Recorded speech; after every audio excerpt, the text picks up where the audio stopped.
आमर देशर एक राजनीतिक दल कांग्रेस पार्टी नेता श्री राहुल गांधी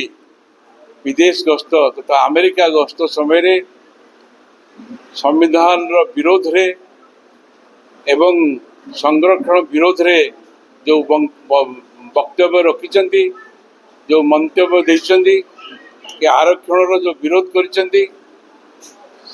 सी आसिले आरक्षण को समाप्त करदे बोले जो कथा रखिंट तार विरोध रे भारतीय जनता पार्टी पक्षर सारा भारत वर्ष एवं ओडिशार विभिन्न स्थान रे प्रेस वार्ता माध्यम रे आर घोर निंदा आमे करुचु एवं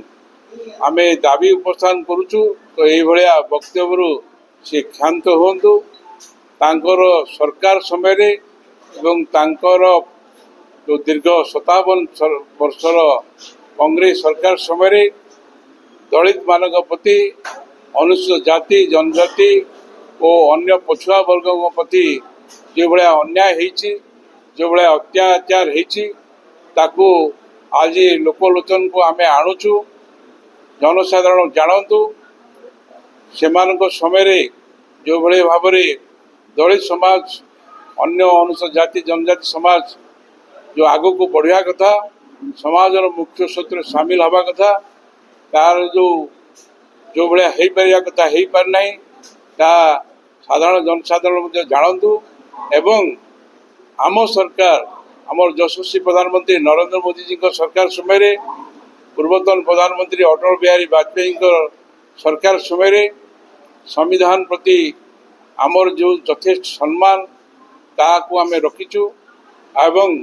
डॉक्टर बाबा साहेब आंबेडकर प्रति जहाँ जहाँ आम सरकार करिछि ताकू मध्य आमे आज प्रेस माध्यम रे आपण मानक माध्यम रे स्थानीय जनसाधारण को एवं समस्त